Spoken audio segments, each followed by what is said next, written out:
Hello, critters. So you finished The Legend of Vox Machina and you're craving more, right? You think, I know, I'll go watch the original campaign. Excellent idea. Until you hit play on episode 1 and two things smack you in the face. The questionable sound quality and the 3 to 4 hour runtime. Yikes. Don't worry, we've got you. We're diving into the chaos so you don't have to. We'll sacrifice our ears and our evenings to bring you the recaps, highlights, and all of the behind-the-scene magic you crave. Welcome to Vox Rewatch. Because the past deserves a second look. With better audio. We're just a bunch of longtime friends and proud critters who love the chaos, the characters, and the wild ride of storytelling. Join us as we dive back into it all with lots of laughs, way too many theories, and probably some tears too. I'm Doug. And I'm Connie. And I'm Eric. This podcast is part of Tabletop Tether, our nerdy little home for TTRPG content, deep dives, and unapologetic fan joy. Just so we're clear, Vox Rewatch is an unofficial fan podcast and isn't affiliated with or endorsed by Critical Role in any way.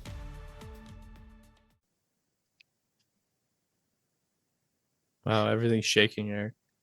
Sorry. Yeah, because I backed up. Oh.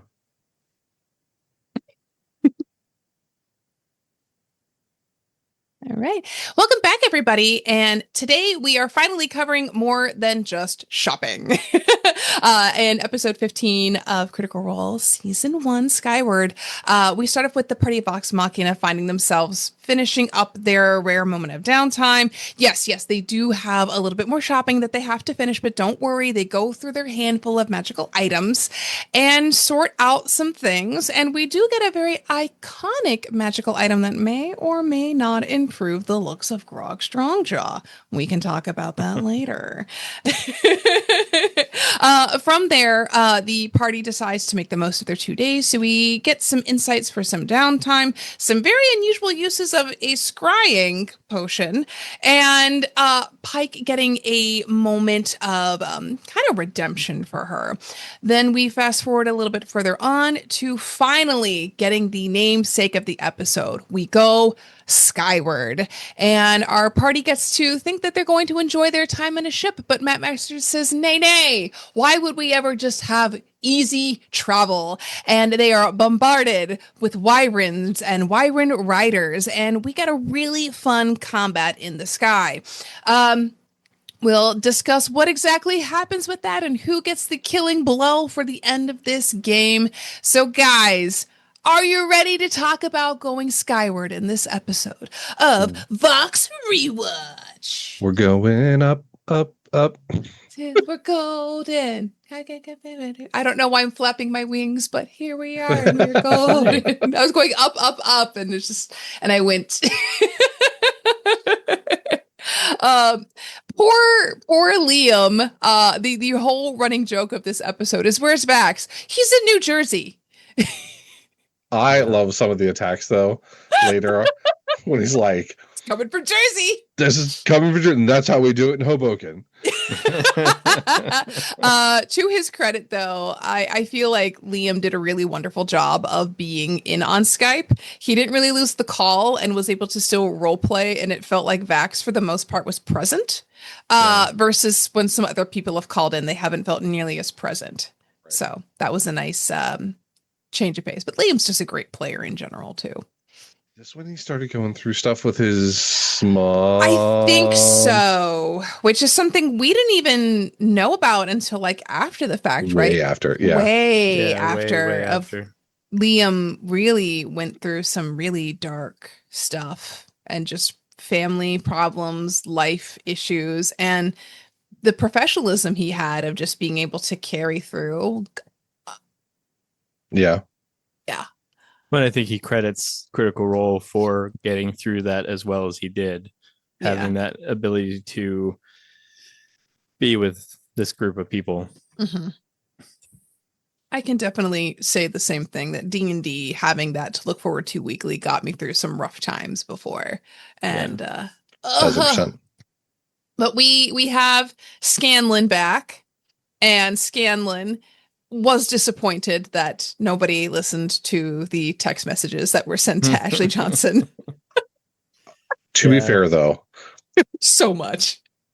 He towards the end of this episode, we find out that it didn't really matter because he had an item that gave him higher AC than the ring did. So Yeah. it's like, whatever, Scanlan. Yeah. Scanlan. I mean, I don't think anything's going to beat that hand cone of clarity that he got. That is such a broken thing. But we get our items. We get a potion that allows him to. Yeah. Well, he didn't explain it yet. He didn't explain it yet, but we know what's coming with the this. next episode. It does get revealed, I believe. So Did you use it that quick? I think Oh, so. I'm sure. I'm pretty sure. Oh, does Ashley have to go back? Is that why next episode? Yes. Gotcha. Yes. Mm-hmm. Yeah. It's of course it's in a temple. Yeah. Darn you, blind spot. But he gets his like potion for scrying, and he gets like 3 uses of it. Mm-hmm. And we don't know what this is yet, but we, having watched this and understanding what's coming, just know, yeah, that's a thing. That's the thing. That's what's happened. We're trying to not spoil this for you guys. Next episode. Come on, teasers. Come with us for next episode after this, and you'll find out what it is. Sorry. Anyway. Oh, Eric. There's some other notable items that they talked about. Didn't actually, more from, I guess, Percy wanting to create his electric glove. Yes. Which we will see later. But I didn't realize he discussed it this early in the campaign. Yeah. So that's cool. Yeah. We get the belt of dwarven kind. Yes. For Grog. Yeah. Bald Grog is weird. It's so Or weird. babyface Grog is weird. Babyface. Well, bald is always, but yeah, babyface Grog. Yeah. Bald is always weird. That's what she was going to say. Says the man No. who was bald. I didn't say it. You He is said not bald weird. was weird. It's perfectly normal to lose your hair. But it's good. It's good to be bald it- and have a beard. It's a perfectly nice normal? balance. You know what, guys? I don't think I can do this podcast anymore unless Doug leaves. We'll I'll find just go another. shave my hand. There we In go. support. Buy-in. In support. We stand in solidarity with you, Eric, of needing additional Vox Machina crew hats Gosh, to cover your head all the time. We need the same style, but with the tabletop tether logo on it. Actually, I can make that happen in Yes. like 2 weeks. Yes. All right. Let's do it. Yeah, Shout I out can. somebody. I can make merch. And then I'll lose 40 of them and I'll be your number one customer. Mike will be like, why are we still making these, Eric? Why? But We stopped recording this podcast years ago, but this some guy keeps ordering this stupid logo. so what is, I can't remember. What's the exact, is it like a 50% chance that he grows Yes. a beard? Yeah. I love that. And I love it. Like, it didn't happen right away for him. Like, it was so like slow and leading up to shenanigans that happen later on with the beard. Yes. But I'm so happy that we're just finally close enough to knowing that Krog will look the way that he's meant to Right. very soon. Yeah. Oh man. And then Pike. Oh yeah, Pike gets her redemption. Yeah. We find out she's got, well, we saw it earlier, her little temple that she had built for Sarenrae in like the basement of Greyskull Keep. But she gets to have like a nice little moment where she gets to like pray and take time and like fixes the fracture that was in her holy symbol. Yeah. So that was nice. That was a nice little moment for Yeah. Ashley Johnson. And then we get certain bear gets a upgrade. Trinket! That was amazing. Trinket gets his bullet armor. Well, I guess Yeah, but actually gets it. Yep. yeah. Mhm. The Roly bullet poly. armor. That's cool. Yeah, he becomes the roly poly. And then there's a whole discussion of the fastball special with Oh, telekinesis. Yeah. Yeah. Mm-hmm. Which would be amazing if it ever happens. Mm-hmm. Oh man. One thing I did not think of until just now, Ooh, share. Ashley commissioned armor Mhm. that she never gets, and I completely forgot about it until just this moment. That She yeah. did last episode. The armor that was quiet. Yep. Yeah. And then we find out that it never came to fruition. Well, it did, but she never saw it. They never got back to pick it up. We'll catch Well, she that was in never the, there to pick it up. not the next arc, the arc after that is when it comes up again, or they discuss Mhm. it. So Okay. yeah. Yeah. Oh man, that is the one downside to having plate armor and full heavy armor. Yeah. You're so clickety clackety. But I do love all of the like I'm sure you've seen it by now, like all the TikToks and things of like specifically there's an armory that I follow that had someone running in full plate and you're just like, oh yeah, that's so loud. Like I'll have even to take a listen to that. That's funny. I'll send it to you guys or find it, or I'll put it in here.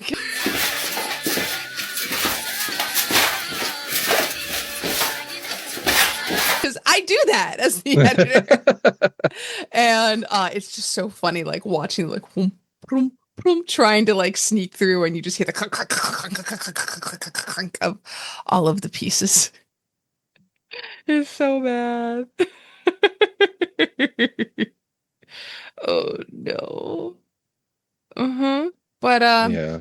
I'm trying to think if there was anything else that really happened before we finally got to go onto the skyship. I don't think so. Well, there was the awkward moment with Tiberius and Alora where he went back and he got his hope restored Uh-huh. that maybe she, appreciated him more than he thought. Mm-hmm. But he did ask her to finish an enchantment for him, which was a little weird. But Matt suggested it, which was interesting to me. Well, because she'd already said that she would finish it before. Like she said she would do the enchantment. that was for the circle. Yeah, for teleportation circle. Yeah. He was trying to enchant another earring. Oh, that's right. Yep. And Matt said, well, maybe Alora could Mm-hmm. finish it for you. And he's like, oh, and then he gets there and he's all awkward about it. And then she like puts her hand on his arm, and it's a very touching little bit of a moment for Tiberius. Mm-hmm. And he gets his hope restored that maybe there's still a chance. So do you think Matt felt bad? Maybe. Little. Maybe. Little. I think maybe Matt hadn't decided if Kima and them were together or not. And maybe depending on how he reacted to that would determine whether or not she and Kima would get together. Yeah. Maybe. I almost have the feeling that maybe Matt had envisioned that Alora and Kima had dated when they adventured together and then became friends after that. And then maybe almost losing her like rekindled something between them. Possibly. It's possible, yeah. Matt, I wouldn't be surprised if he did, because he just cooks up these crazy, ridiculous backstories for people and this lore that we'll never know. Yeah. Could have been. Could have been. But yeah, so then we get on the ship and we have Captain Damon or Damon? Captain Damon. Damon.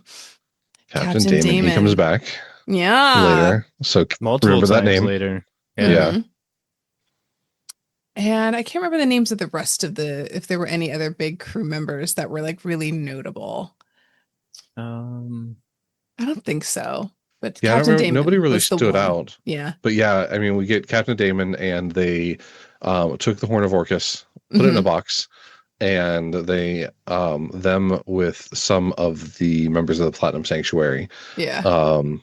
All got on the ship and were escorting it towards Vasselheim, which Vasselheim is another location you'll want to pay attention to and remember, because it is going to be a place that comes up a lot. And not only in this, but also some of the what are they called?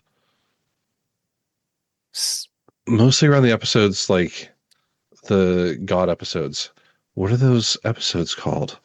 I can't remember. Like the one shots that Brendan do. Yeah, with the Exandria. What? Exandria?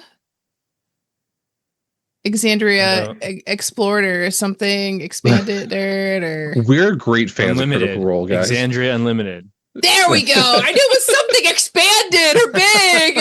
It was words. The problem is we're so Guys. focused on Vox Machina right now Same. that Yeah. all of our focus has been here. It's hard to like pull But- from everything yeah. else. But so Kima is present but not. She comes on and is just kind of below deck. There was a moment that I truly did love that as soon, literally, they were like talking about what do you do when you get on the ship? And Travis, without missing a beat, is like, Pike and I get to the front of the ship and I put my arms out and Pike holds me and I say, I'm the king of the world in the Grog voice. And it's just, I love the relationship that Pike and Grog have. And when they actually get to be together to have those moments is just so great. I just love them getting up there and it was like, oh, yeah, you would do that. Yeah. Yep. And when Keyleth, like right before they got on, she was standing at the edge of the platform and Captain Damon was like, oh, you don't want to do that. And she was like really leaning out and Grog came up and like bumped her. Mm-hmm. Yeah. And like to mess with her, but everyone in the party knows that she can just fly. But Mm-hmm. Captain Damon's freaking out because they're hanging over the edge. Mm-hmm. Yeah. And then they were talking about downtime activities. And this is one of the few times at the beginning of the game that I saw Matt was like, crap, going back and forth. But because Keyleth wanted to make spell scrolls, which I think is something that she did a lot, where she did like the herbalism and made potions and things in Pathfinder. And she was like, I want to make a spell scroll. And it was wild because she wanted to make polymorph spell scrolls. And he's like, oh yeah, it'll take you a half a day. And I'm like, oh man, you don't know the actual rules, which I have them pulled up here now. It would take her 5 days and 150 gold piece to make one 3rd level spell scroll, and she was making them a polymorph to be able to handle trinket. Yeah. But poor Matt was pulling up every single book and he spent maybe like 5 minutes flipping through, which we don't see a lot of later on, but he's like, changing new systems and going back and forth. And then he's like, well, somebody's going to correct me on this anyway. Yeah. And going through. But it's not often that we see him get so hung up on something of like trying to find the exact answer and not just making a call on it. I think that's something he gets better with as the game progresses. Because you have to, oh geez, what does it say? For each day of inscription, it is 8 hours. Oh wow. So 8 hours of writing for those 5 days to make the scrolls of polymorph. Because I remember in one of my campaigns, we had downtime and we had like 2 months of downtime. And I was like, I'm making scrolls of Revivify for each of my party members to have, because that would be nice. And I remember it literally like the entire 2 months was pretty much just Relona making scrolls of Revivify for everybody to have. And that was like it. Wow. Yeah. I was like, I love that everybody else was going on adventures and doing things and chasing. There was a cat from the Feywild that was tormenting our barbarian that he went chasing after. And what's Relona? She's in this, we called it the bunker. We were in an underground cave that was a former war bunker, and she's just sitting there down all of her spells wildly. Yeah, looking at I just googled the rules for Pathfinder. Mm-hmm. If you know the formula to make like a potion, Yeah. it is 1 day, and you succeed on a crafting check, And the only downside to failing is you lose the materials that you collected. You don't have to buy them. You just find the materials to make it, and you make it. So no wonder she's like, I'm making potions, y'all. Yeah. Yeah. And why she was always doing that before. Oh my gosh. That's such a big difference. That is such a big difference. Wow. Because they were talking about it. Batches of things. So if you want to spend time making something, you make 4 of them in Pathfinder. So 1 scroll of Revivify, you make 4 at a time.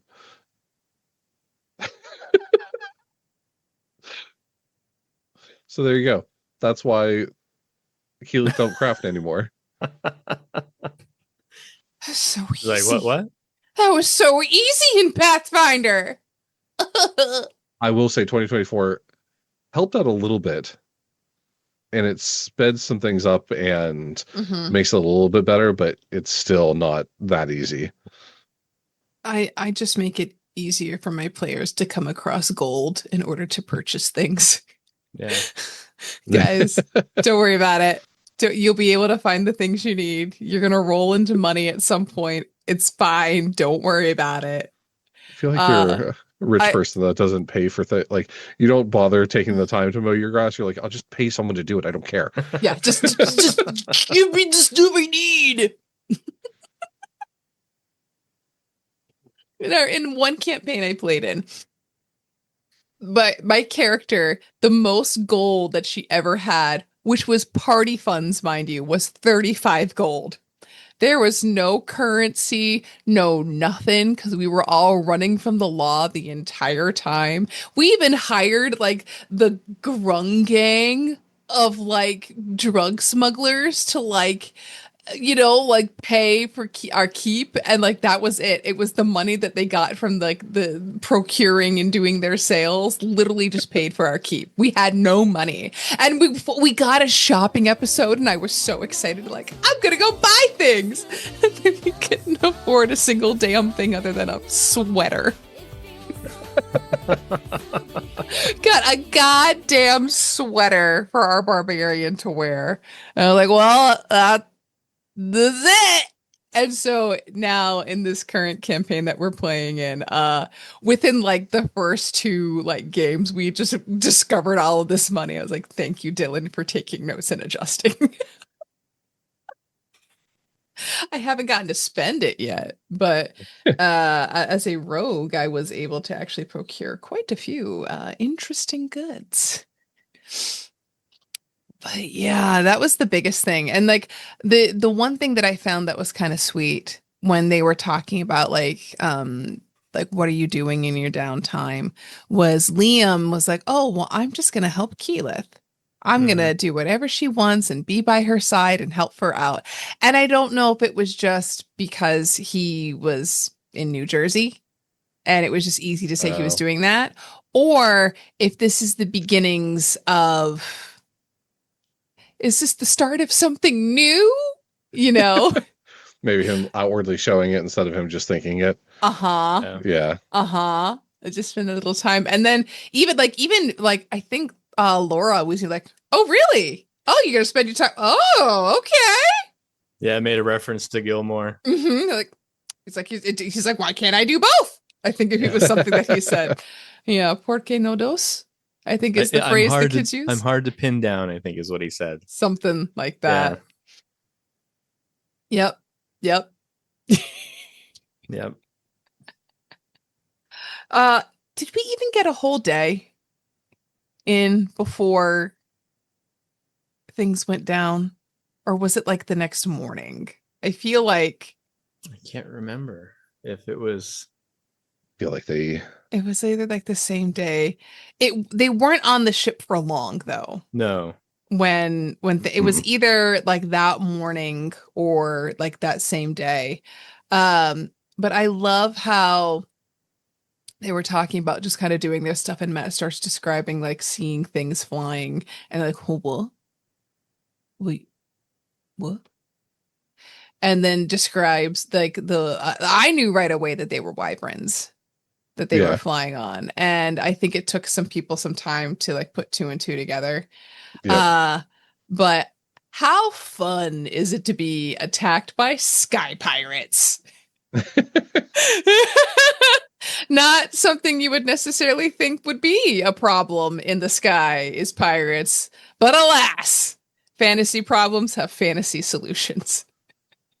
And we got to see Matt's wonderful art skills. His freaking airship was amazing. Yeah. That he drew out, and it Mhm. wasn't the same like just marker on grid paper. Like Mhm. he actually spent some time. It was nice. Yeah.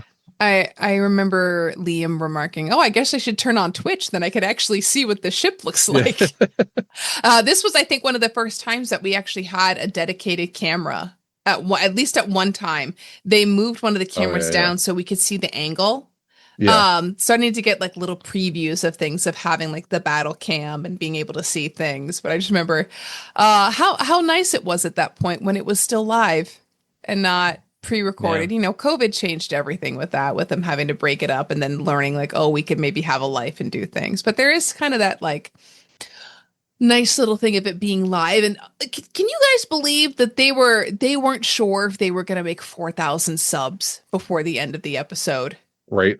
They were like, Yeah. "Oh, we need like, what did they say? Like, we needed like 200 subs or something." Like, "Oh, it probably won't happen," or 40, like, or 400 subs or something. And they're like, "Oh yeah, we already got 70." And they're like, "Oh, oh." And what was the name? It was like Veronica. Vox Machina. That's Yep. right. To do a music video. I have to find that and see if that exists in the Internet Archive somewhere. Oh, maybe. That's funny. Yeah. You gotta find that and see if it's there somewhere existing. And they were like, "We'll do a Vox Machina music video." And they were all like, "Oh yeah, never, it won't happen." And then by like the end of the episode, it was Liam was the one that announced that, "Guys, we made 4,000 on Twitch," because he was watching. Right. Yeah. Listen, But friends, if we make 100 subs by the time this airs, I'll make a music video. How about that? Let's go. I can't wait to see what it would be. I don't even know what it would be, but sure, why not? We'll do it. I'm sure if you have it directed by Alex, it'll only be amazing. Oh yes. What the youth Techno. want. What the Oh my gosh. youths want. It would just be techno and That's not me awful. pretending to be a DJ at a rave, probably is what it would be. Oh, could you imagine like a DJ at a rave, but like when they're doing the calls and the drops, it's like roll for initiative. You know, the beat drops. We That's get funny. a pretty fun encounter with this. I thought that Matt Yeah. made this a nice, dynamic, and challenging encounter. Yeah. After being in the Underdark for so long, and it didn't feel like it was the same monsters, but it was the same type, and they were like tight and constrained for the most part, to have this kind of like open thing with the riders and the wyverns, and the wyverns with their poison stingers were a much bigger problem than they had anticipated. Holy Yeah. crap. Yeah. I don't know. It was refreshing. I think even at one point they said, "Oh, we're back," when like the episode was done, for people to be like, "Yeah, this is actually like what Vox Machina is." Yeah. I know we talked about this before. I got to point this way because I'm mirrored, so Doug is here. No. For you. We had people talking about Tiberius again with his constantly casting telekinesis. And then Matt reminded him it's a concentration spell. But he tries to do so much with this telekinesis spell. Yep. But do we have any like Orion facts, Tiberius fact checks, or anything from this episode? Because you seem to be the one kind of tallying or following anything. No, I wasn't keeping tabs on any sorcery points or anything like that this episode, but there was a moment where Tiberius did actually intend to do something cool. Mm-hmm. And I think his lack of focus and attention to detail. He doesn't listen to what Matt's saying. Mm-hmm. And I think Matt kind of punished him in this episode. He rolled a nat 20 to throw one of the riders into the ballista. But he didn't say how. He didn't explicitly say what he wanted to do. And Matt had already kind of described the ballista multiple times to other people. He had to say, there's a ballista up front. Yeah. I think he was already kind of frustrated that people weren't catching all the details. But then Orion wanted to throw the guy into the ballista. I'm assuming he intended to pierce him through the actual arrow. But since the ballista would be pointed away from the ship toward the threat, Matt basically threw him into the back of the ballista and it fired the arrow. To which Orion obviously, I'll send him past and I'll pull him back. And Matt was like, the arrow already fired. And it was kind of I saw some comments on the YouTube side. There was a bit of a debate on whether that should have been retconned because of what he actually intended to do, and it was a nat 20. So I think there was could have been a little bit of punishment, could have been a little bit of I'm tired of you not listening to me moment from Matt without coming out and saying that. He just didn't give him what he wanted, and that was a little frustrating. I think the guy took like 7 points of damage where he would have probably been, maybe killed by being impaled. So it was a little disappointing. I don't know who's necessarily to blame on that. There's a lot of factors involved in this one, but I was a little disappointed that it didn't quite play out the way Orion was hoping it would. For the first time. This is probably the first time, and maybe the last time I ever say that, but Doug to be on Orion's side. Yeah, I'm actually on Orion's side on this one. I think he got shafted on that a little bit. Well, rather than the rider who should have been shafted. But so telekinesis in Pathfinder works a lot more like Bigby's hand than it does telekinesis in 5e. So I think maybe that's where most of Orion's problem is he picked the same things because without reading the spells and actually finding out what they did. Because telekinesis, so there's sustained force, which is classic telekinesis. You can pick things up and move them. There's combat maneuvers where you can shove, disarm, or trip enemies up to 60 feet away. And then there's violent thrust. So this is where you get to hurl objects, or you get to pick up things like swords, which he does. In this one, he picks up daggers. Daggers. Yes, he does pick up daggers. Toss them around to create like a whirling blade. So that explains so much and why he's trying to use telekinesis as much as he is, because in his mind, that is his go-to spell. And apparently there's a whole build around telekinesis in Pathfinder. So, okay. So I think that's part of where we got some confusion and things like that is I just don't think he paid attention with he read the title and not the spells and didn't realize that this doesn't do the same thing that you want it to do. Which, I mean, Matt, to his credit, really, he let him do it. He did. I don't know that I would say I wouldn't have let him do everything. If someone said, I want to use telekinesis to pick up a whole bunch of swords and spin them, I'm like, that's not really the utility. Yeah. Like, I don't know. That's not the spell that you think it is. Yeah. So it's not the spell you're looking for. Right. You're looking for a circle of a cloud of daggers. Right. Like there's that. So I don't know. But that actually checks out and makes a lot of sense of Orion just not learning what the spells do, Well, and it goes back to a lot of the questions when in past episodes where Matt will say, and what's the range on that? And he's like, I guess it would help if I wrote this down type of moment. He didn't have the spells necessarily in front of him. I think at one point I saw him looking through the spell cards Yeah. finally Yeah. within the last couple episodes, but for the longest time he would just be like, that has a dope ass effect. I don't know. Yeah. Matt, Right. you're supposed to tell me, type of thing.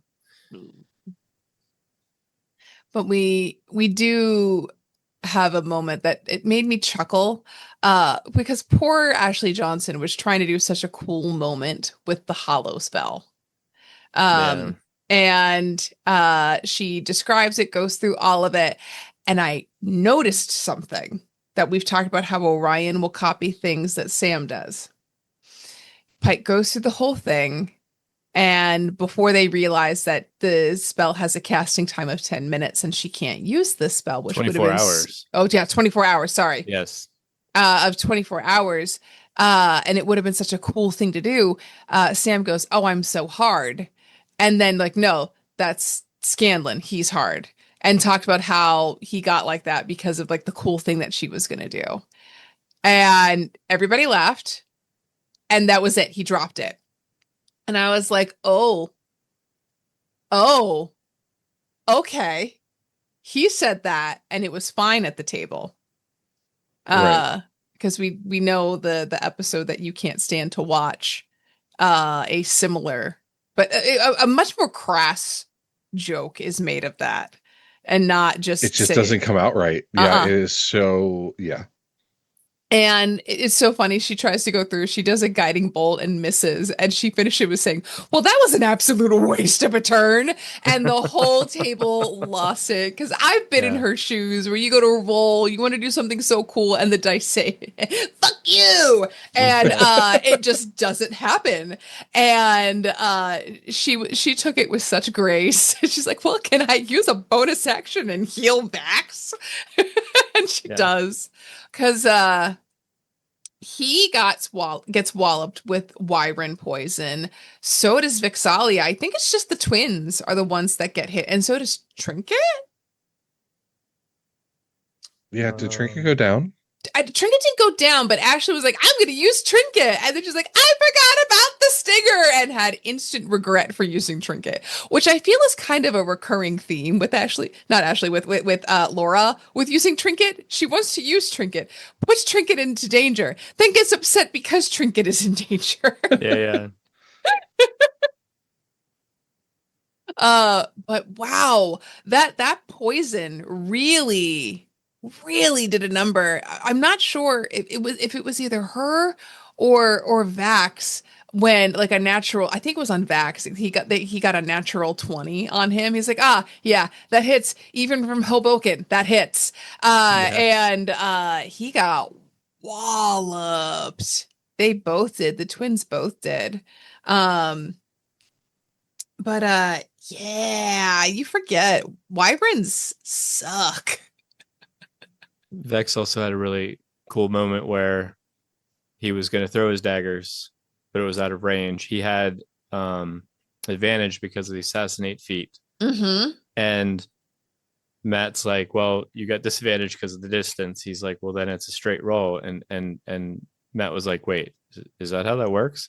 And he had a moment of like, "Oh shit!" And then he's like, "Yeah, that's how it works. That's awesome. Go for it." And his roll was a 19, so it was a critical for his first roll. So it was like, yeah, it was a really cool moment for Liam.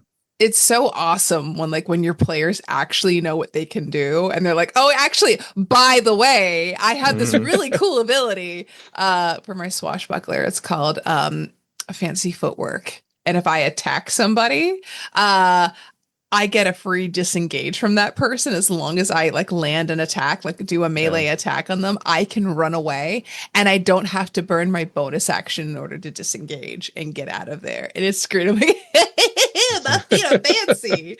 And just run off. It's fun.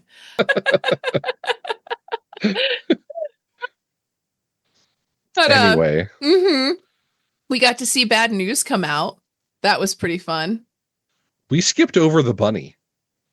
Oh yeah, we can't skip the bunny. Listen, when in doubt, polymorph a flying thing into. When in doubt, polymorph it out. Yeah. Yes. We need to make that a shirt. Hey guys, I know a guy. Actually, I would be the one designing. No. Well, you just gave yourself more work. Oh.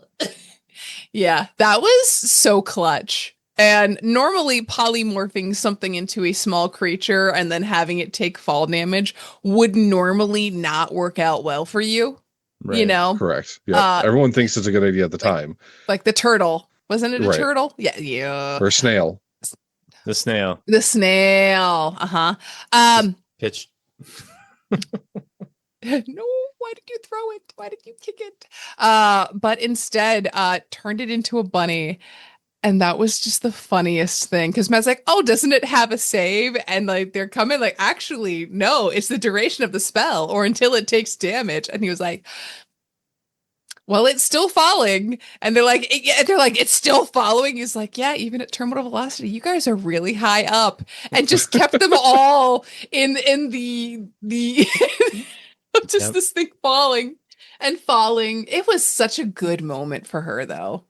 Yeah. Like, that was so cool. Because later on, when she turns into an air elemental, because they toss the one person off of the side of the ship that it's not a problem. Yeah. Right. And that was so funny because they were like, did you do that on purpose? Like, did you grab And he's like, no, she was literally the closest person to the edge of the ship to get thrown off. It wasn't even like he was doing it like, oh, that's my girlfriend, or would be funny if it was the druid. He's like, yeah, nobody knew you were a druid at that point. And toss her off. And instead of her doing like a bird or something else, she turns into an air elemental. I think this was the first time. Yes, I think so. That she became an air elemental. And I love, she tries to like fix the ship at one point because one of the people take out like the power crystal or like knock it out of place. Yeah, one of the crystals got damaged. Yeah. And so it's like listing to the side. And Matt was like, well, it's going to take a natural 20. And she, whiffs it on her turn and goes, well, what did I learn this turn? I learned that ships are really fucking heavy. I was like, oh, girl, I've been there. Like, so we had like two people that had like, turns with pretty funny lines and responses to that. But yeah, and then Matt's like, you turned a wyvern into a rabbit, into a bunny, and like trying to like remind her. She's like, I don't need words of affirmation, I'm fine. But I don't mind the words of affirmation. I think at one point she said it, but everyone else was laughing. She said, I don't need I don't need your words of affirmation or whatever. Mm-hmm. And then says, unlike Orion over here, and like hugs him. I don't know if you caught that, but I didn't catch that. I heard it, but I didn't process it until you had like said that. And it just like, I was painting at that point. Oh my God.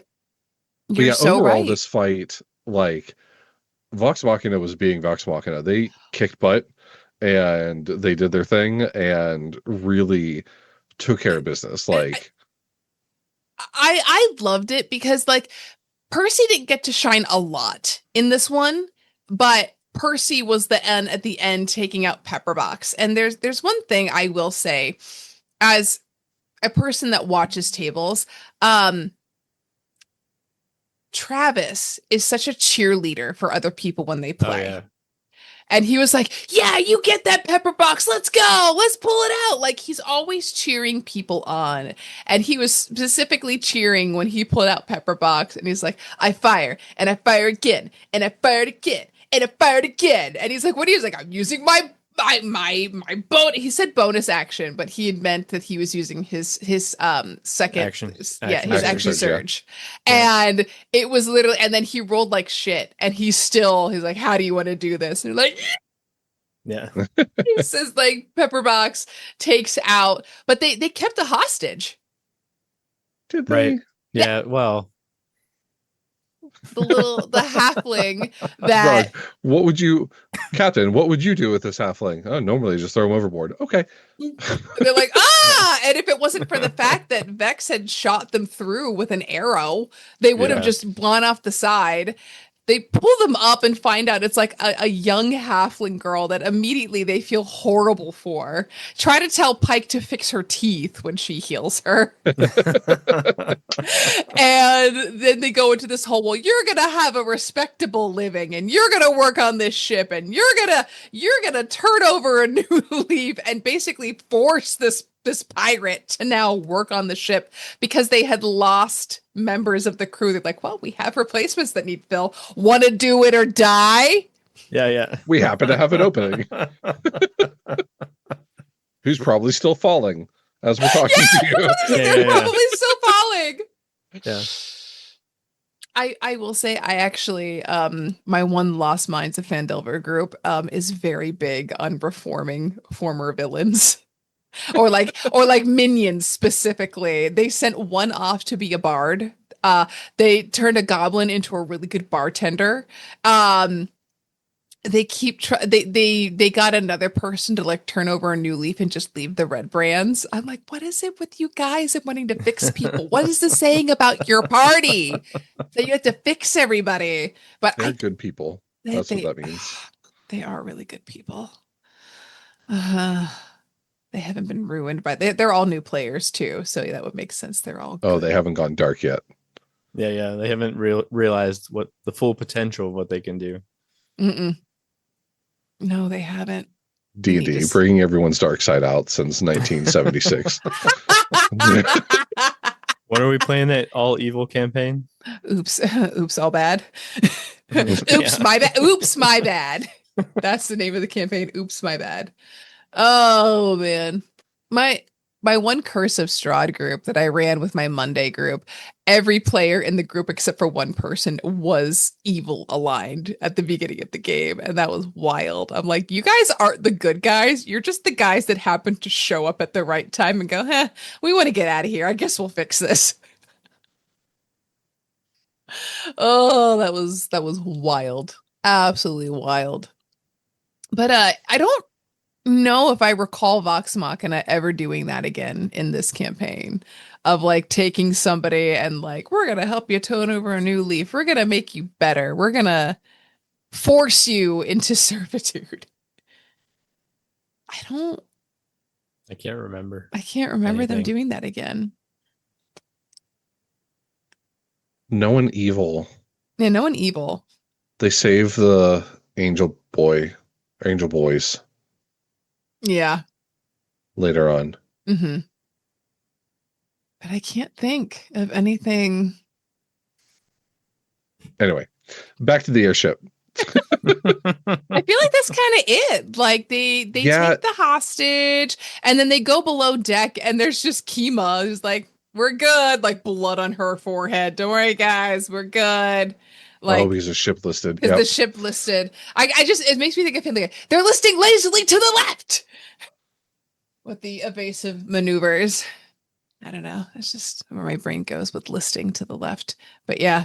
Yeah, that was kind of, unless there was anything else you could think of, like after that, they go and check. Percy goes to check. We did have one thing, I think, way back at the beginning of the episode, when I think about like just, when they ask, like, I think Damien or whoever, the captain, someone asks who's the leader of your group, and Scanlet steps forward and laughs, and then Orion's like, oh, actually it's me. Right. And I was like, is it? Yeah. No. Scanlet is 100% the leader. Always has been, always will be. Yeah. I think the de facto leader would have been Percy, is who it ends up being later on, in my opinion. But I feel like a lot of the encounters up to this point, though, I think Vax tends to be the you're face. not wrong. Yeah. And I feel like that has, like, they ask him a lot of times, or he'll say, I'll take this, and everyone's like, whew, you can kind of tell that they didn't want to be the person. Scanlan will. But I think Vax has been consistently the face. I don't know. It's usually your Now, charisma people, but Scanlan is the tactical leader. yeah, tactical leader for sure. He asks the questions to get everybody on the right page. Everyone's throwing out these ideas, and he's like, "Have we thought of this?" or "What about that?" And it like focuses them more during those planning stages. But I think Vax, the people person, anyway, At least those types of he encounters. forms a lot of connections with people, which I think lowers DC's, like the connection he had with Gilmore and those sort of things. I think that could ring true with those specific things. Yeah. But it did make me laugh that when Orion was like, "Oh yeah, it's me," and like the kind of pregnant pause that was at the table when he said that, everyone was like, Sam might have even made a face at that, and like, yeah, they were like, very obvious, like, what? Like, I don't know. That's one thing I've learned. Just because you're a charisma person, like, does not necessarily mean that you're the de facto leader of the group. No, it's helpful to have charisma not be your dumb stat to talk to people, but sometimes there are people that are better at it than you. That's interesting. We all had a slightly different take on who the leader of the group is. Yeah. But that Let's was keep an eye on that going forward. Like when, who we think in what settles into their situations, roles. who takes, Yeah. Obviously, Vex takes over in any shopping experience. Or Grog does. I don't know about Vex always. Yeah. But well, I think that's Travis Willingham taking over and not Grog for his wife. Yeah, more in spite of Laura than for any Yeah. valid reason as a character. Yeah. But one thing I did want to bring up that we did not talk about. This is the first time that I noticed that Keyleth and Sam were on top of Orion's character sheet. Oh my god, they were calling him out because they were asking what his spellcasting ability modifier was. And and then because when he was doing the telekinesis thing, he was trying to, they're like, "Well, what's your attack bonus?" And he was saying it was 11 when it was only 9. Yeah. And it was like, how can you be off? Like, I can understand, but he was like, "Oh, I was just adding this and that." But they were. Well, and the funniest thing that I saw was, so at one point Orion tries to talk to a wyvern in Draconic, which awesome. Like Matt is all for it.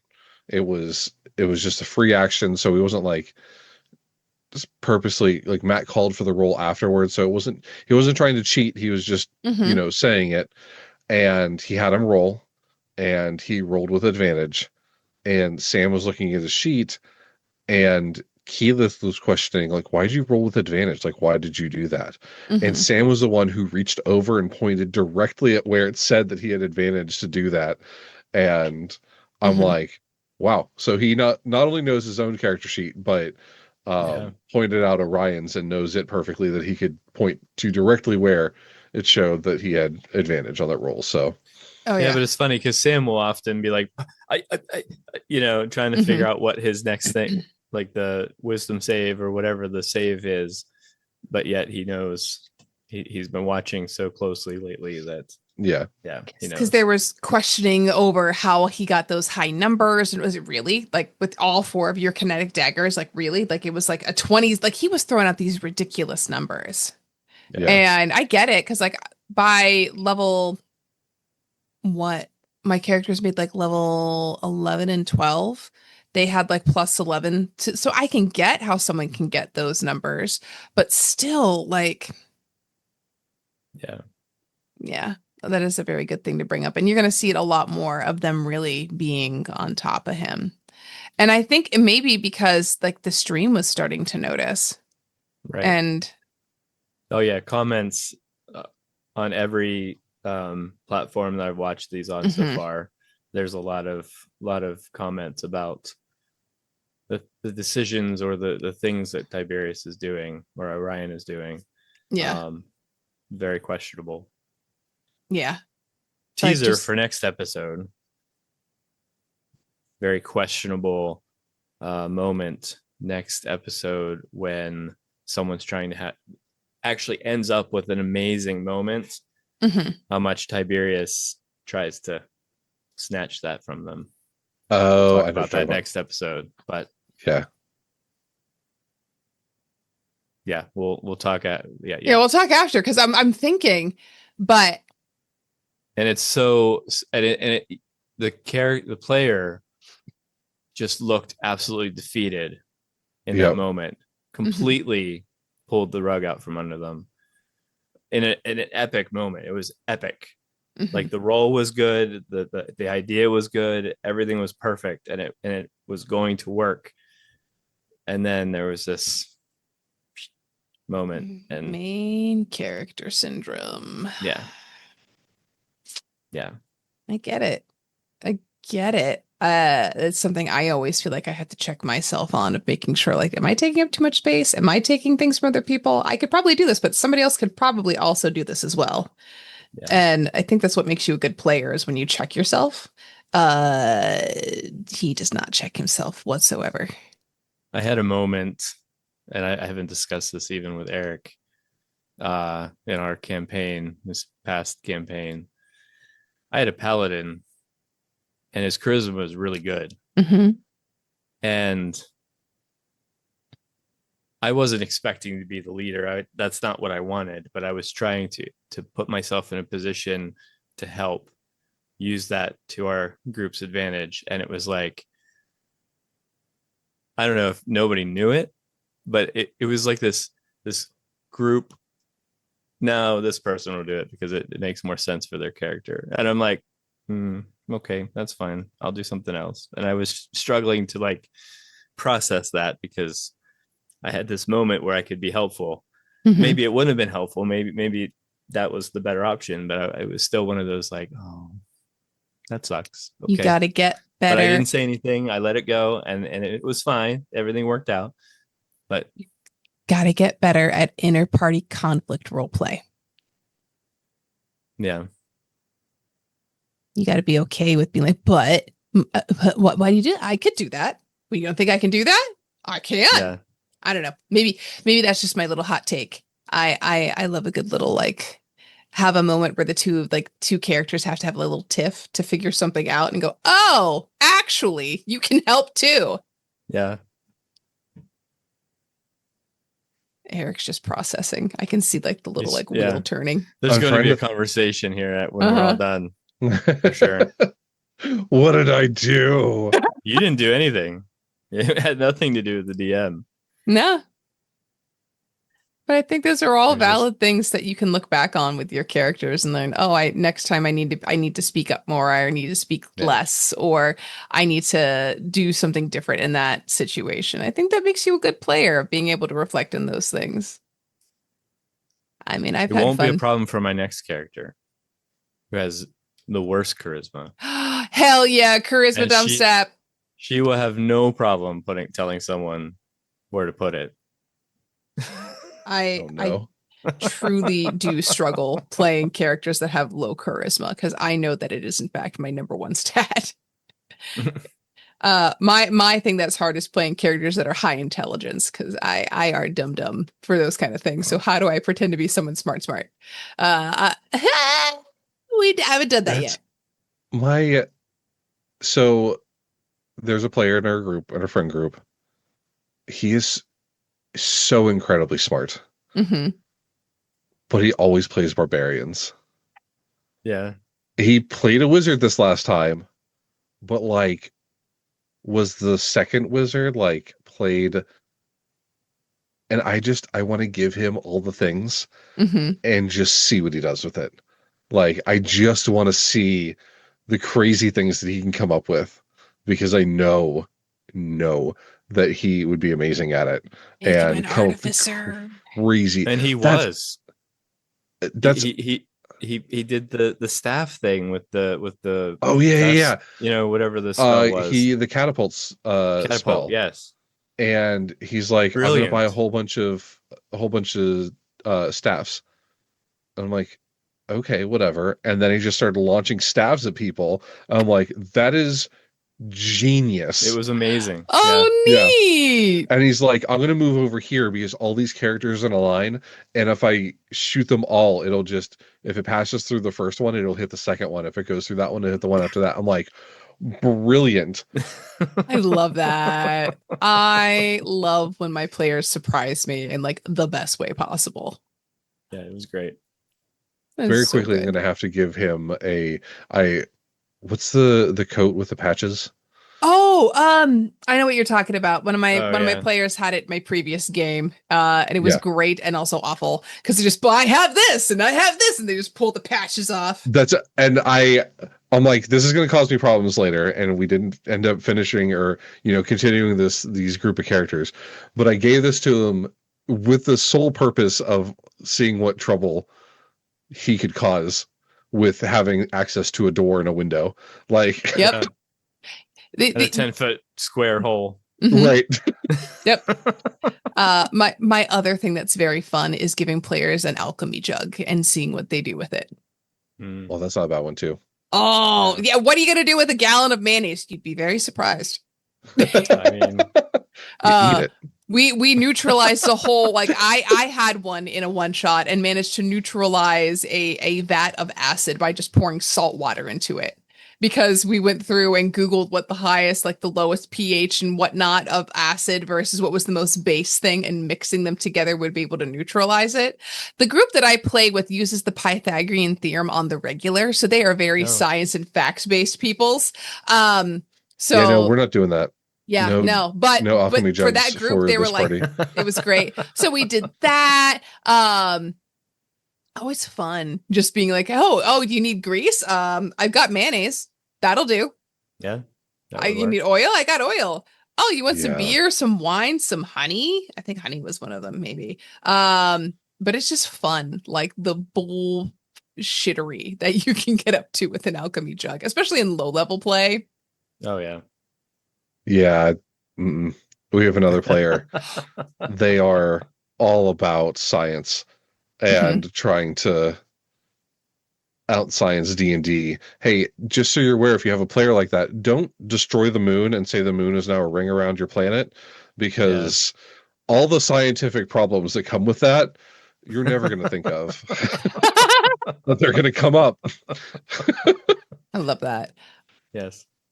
My other favorite thing for chaos is bag of tricks. Okay. Have you I ever used remember those? Yeah, It's like I've used it. they've got different colored bags, and they're like little like motes of possibility that you just throw out and you roll, and you keep like, oh, I have a jaguar, I have a badger, I've got a giant elk. Oh, that's And right. I thought it was animals. yeah, it's animals, Yeah. and the bag color dictates like the type of animals that you can get. And I will never forget the barbarian in our game just wanted to summon a badger. That's all he wanted, was hoping to get a badger or a small animal, and happened to summon a giant elk inside of a building, and the DM describing how like the antlers destroy the first floor and it gets stuck in there. And we're like, how do we get the elk out of the inn? Like that, I love that kind of stuff. I am all about giving. Maybe I'm too nice of a DM, because I do like to give my players things that will haunt me later on, just because it's fun. 1000%. I love just giving things. Like, I'm not huge on super powerful weapons and things like that. I would rather give them a 10-foot pole and see how they creatively use it to screw me over later. Like, What was the one item that I had late game? The rod of lordly might. It is a wondrous item, and there are like spells and stuff. We took the spells and effects off of it, but you would like push a button and it would always point north. And we changed it to always pointing to the artifice in the party, because they were the one that made it. And it would always point to him so he could fix it, because our running joke was Yuffie always broke her shit, and she'd have to find Zedric, so he just put a button to say always find me. It can turn into like a 50-foot ladder. It can turn into a sword, a mace. It can turn into a pole. this is And the just thing by that like pushing buttons on it. what's his face? Sam's second character. Probably. Tyrion. Yes, Terry. Yeah, Terry had that. Is that what he had? Let me see.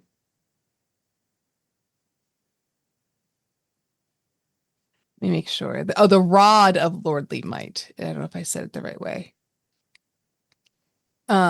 Becomes a mace, flame tongue.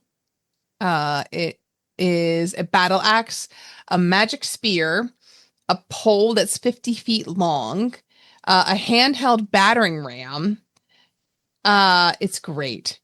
And then it also has like other things where it can like paralyze and terrify, but like we didn't have those abilities in it. But that was the first time I ever had something. I was like, you know what? How I can get out of this problem? Boom, instant ladder, bitches, and just like get out of there and pole vault. And I was like, can I make a running jump and like make it into the pole as I'm jumping and vault myself over? Like that was my first time getting to like think creatively and do weird stuff. I don't know. Do you have a fun, Doug? Do you have a fun wild magic item or something that's unpredictable? I don't think I really had too much in terms of too much experience with that. Cursed items, obviously I can talk about daggers, but yeah, that's it for me. I didn't have anything crazy. Didn't give anything out that was too crazy either. Well, Eric, now we know this is your challenge. You're starting a new game this Sunday. Give them all alchemy jugs. This is their gift for You get a graduating. jug, and you get a jug, and you basic get training. a jug. Yes! Yeah. They all get alchemy jugs or they all get like, I love to give my players capes of billowing. They don't do anything except make you look like a superhero movie poster. And they just billow behind you at all times. I unfortunately gave that to one of the characters who was already very flamboyant. Yes. And then it's my favorite. Yeah. My favorite. So I think when we talk about flamboyant people, I am the most flamboyant person. But where can they find all of my craziness and whatnot on the interwebs, Eric?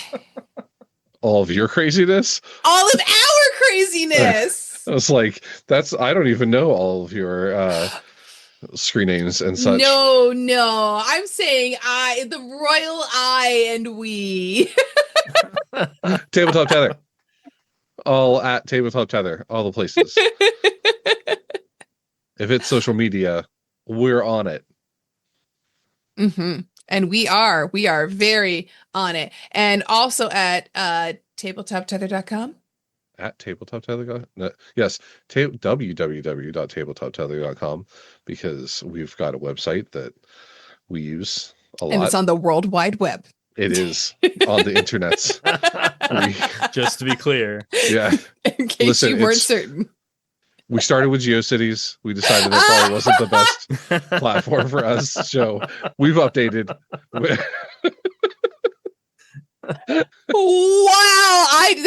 Wow. I feel like we've got some Dragon Ball Z gifts that are Vegeta jumping around. That was like my sleeper agent code that just fucking activated me. Like, do we also have like a Zenga? Like our No, you can check out our angsty away messages on our AIM account. We're on MySpace. MySpace. Okay, guys, you are both in my top 8. It's fine.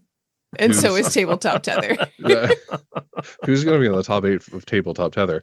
Follow us, and we'll make you one of the top 8. One of our top 8. Leave a review on Spotify. Help us out, and you will get into our top 8. Legit, I will. Anything that you want me to like plug or anything along those lines, if you comment top 8 on any of our socials, I will make sure to plug whatever you want. Okay, not anything. Within reason. Yeah, within reason. Yes. We will within caveats. Be careful. Some caveats, but yes, I'd be happy if someone comments top 8. If you've made it this far into this episode, top there you 8. go.